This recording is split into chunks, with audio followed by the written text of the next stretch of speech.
हम सभी को ही बचपन से अच्छे व्यवहार, अच्छी नैतिकता और अच्छी शिक्षा दी जाती है।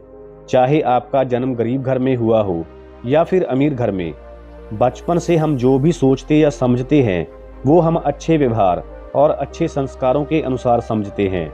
लेकिन जैसे जैसे हम बड़े होते जाते हैं तो देखते हैं कि दुनिया में बुरा ही होता है। आखिर ऐसा क्यों होता है, जबकि बचपन से सभी लोगों को अच्छी शिक्षा और अच्छे संस्कार दिए जाते हैं? क्या आपने कभी ये सोचा है कि ऐसा क्यों होता है? क्योंकि ये सारा खेल हमारे मन का है। जरा सोचिए, जब एक बच्चा छोटा होता है तो उसकी इच्छाएं बहुत कम होती हैं, उसके विचार कम होते हैं। लेकिन जैसे जैसे वो बच्चा बड़ा होता है उसकी इच्छाएं भी बढ़ती जाती हैं और उन्हीं इच्छाओं को पूरा करने के लिए उसका मन ये सोच ही नहीं पाता कि उसकी वो कामना अच्छी है या बुरी। गौतम बुद्ध कहते हैं कि मन ही हमारी सभी प्रवृत्तियों का प्रधान है, यानी हम जो कुछ भी करते हैं वो सब कुछ मन के कारण ही करते हैं। मन के कारण ही हमारे अंदर इच्छाओं और कामनाओं का जन्म होता है। कहा जाता है कि भगवान की मर्जी के बिना तो एक पत्ता भी नहीं हिलता, लेकिन मैं कहता हूँ कि मन की मर्जी के बिना आप कुछ भी नहीं कर सकते। ये सारा खेल हमारे मन का है। ये भ्रम दिखाता है, खुशियाँ भी दिखाता है और दुखों को भी महसूस कराता है। वहीं दुख के समय ये आपको लालच भी देता है। मन कहता है कि इस रास्ते पर चलो, तुम्हारा दुख दूर हो जाएगा। वो रास्ता सही भी हो सकता है और गलत भी, लेकिन मन इसे क्लियर नहीं कर पाता। वो तो सिर्फ यही सोचता है कि कैसे इस दुख को दूर किया जा सकता है। और ज़्यादातर लोग अपने मन के कारण ही गलत रास्ते पर चले जाते हैं। अब आपके मन में एक सवाल उठ रहा होगा कि आखिर ये मन हमारे साथ ऐसा क्यों करता है? क्यों इस तरह का खेल ये हमारे साथ खेलता है? इस बात को एक छोटी सी कहानी के साथ समझिए। अगर आपने इसे समझ लिया तो आपको आपके सभी प्रश्नों के उत्तर मिल जाएंगे। एक गांव में एक गुरु थे जिनके बारे में कहा जाता था कि उन्होंने अपने मन पर विजय प्राप्त कर ली है और अब वो बिल्कुल शांत हैं। उनके अंदर किसी भी तरह की बुरी प्रवृत्ति नहीं रह गई है। सभी लोग उनका आदर करते थे। प्रवचन सुनने के लिए हमेशा उनके पास भीड़ लगी रहती थी। तभी एक दिन उस गांव में एक महागुरु आए। लोग उस महागुरु के प्रवचन सुनने के लिए इकट्ठे होने लगे। धीरे धीरे समय बीतने लगा और गांव के लोग महागुरु की तरफ खींचने लगे। अब उस पहले गुरु के पास बस कुछ ही लोग आते थे और गुरु से कहते थे कि गुरुदेव, हम तो आपके भक्त हैं, लेकिन वो महागुरु तो महाढोंगी है, महाझूठा है। वो गांव के लोगों को बहला फुसला रहा है और धीरे धीरे सभी लोग उसकी बातों की ओर खींचे चले जा रहे हैं। और तो और वो महागुरु आपकी निंदा भी करते हैं। वो कहते हैं कि आपने अपने मन पर कोई विजय प्राप्त नहीं की है, आप झूठ बोलते हो। अपने भक्तों के मुंह से ये बातें सुनकर गुरु मुस्कुराए और कहा, अगर ऐसा है तो तुम भी वहां जा सकते हो। गुरु की बातें सुनकर वो लोग वहां से चले जाते हैं, लेकिन रात भर गुरु को नींद नहीं आती। वो रात भर बेचैन रहते हैं। उन्होंने सोचा, क्यों न चलकर देखा जाए कि आखिर ये महागुरु है कौन। अगले दिन गुरु उनके आश्रम में पहुंचे। वहां उन्होंने देखा कि बहुत ही भीड़ लगी हुई थी। सभी लोग महागुरु की जय जयकार कर रहे थे।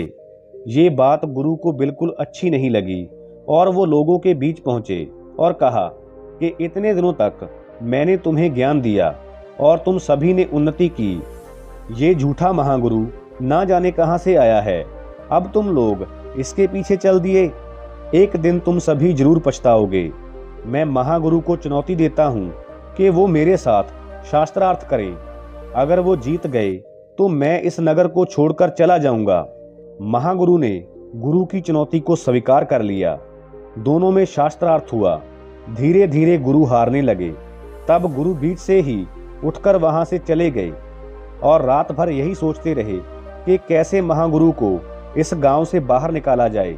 इसके लिए गुरु ने कई षड्यंत्र रचे, लेकिन कोई भी षड्यंत्र काम नहीं आया। अंत में वो परेशान होकर एक रात अपने हाथों में कटार लेकर महागुरु की हत्या करने के लिए उनके आश्रम पहुंच गए।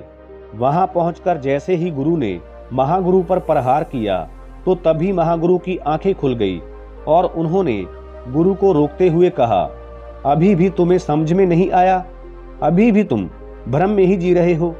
अगर तुमने अपने मन पर विजय प्राप्त कर ली है तो ये हथियार तुम्हें किसने थमाया?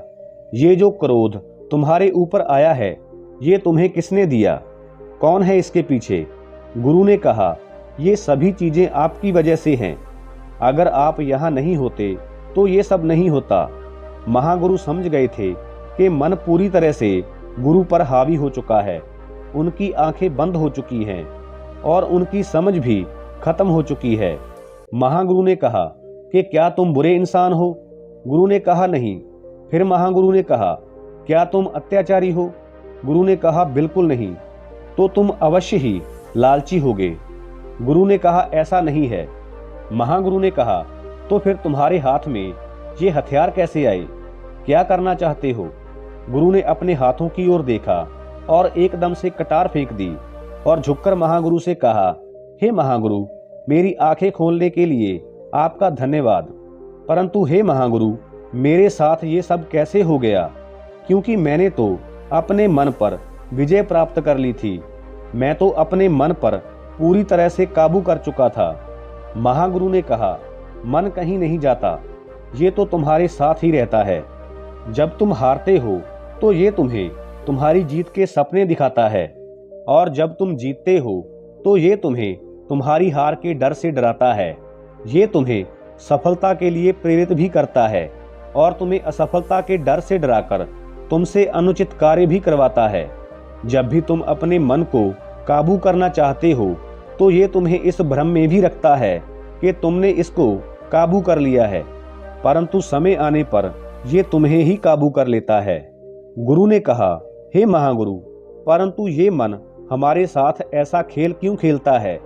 क्यों हमेशा ये हमें नचाता रहता है?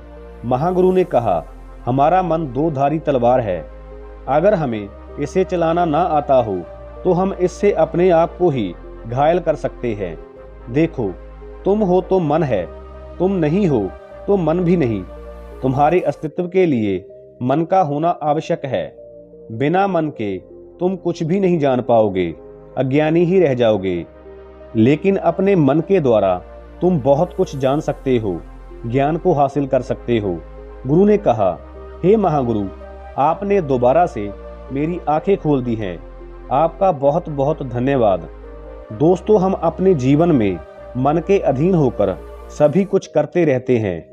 मन हमें जो भी बोलता है वो हम कर देते हैं, लेकिन उस काम का क्या परिणाम होगा ये हम ज़्यादा सोचते ही नहीं। मन से ऊपर उठकर उसे जानकर हम उससे काम लेना जानते ही नहीं और पूरा जीवन ही हम अपने मन के अनुसार बिताते रहते हैं। वास्तव में हमारे मन का कार्य हमारी इच्छा की पूर्ति के लिए और हमारी कामनाओं को पूरा करने के लिए रास्ता दिखाना होता है। कार्य अच्छा है या बुरा, कार्य को कैसे करें, कार्य तक कैसे जाएं, ये काम मन का नहीं है। ये तो हमें अच्छे और बुरे दोनों रास्ते दिखाता है, लेकिन हम अपनी बुद्धि और समझ का उपयोग करके अच्छे या बुरे का निर्णय ले सकते हैं। अगर हम इसे एक उदाहरण से समझें तो जब एक प्रेमी अपनी प्रेमिका से बिछड़ता है तो उस समय उसकी बुद्धि और समझ समाप्त हो जाती है और वो अपने मन के अधीन अपने कार्य को करने लगता है, क्योंकि उसके अंदर डर उत्पन्न हो जाता है और डर उसकी बुद्धि, उसकी समझ को खा जाता है।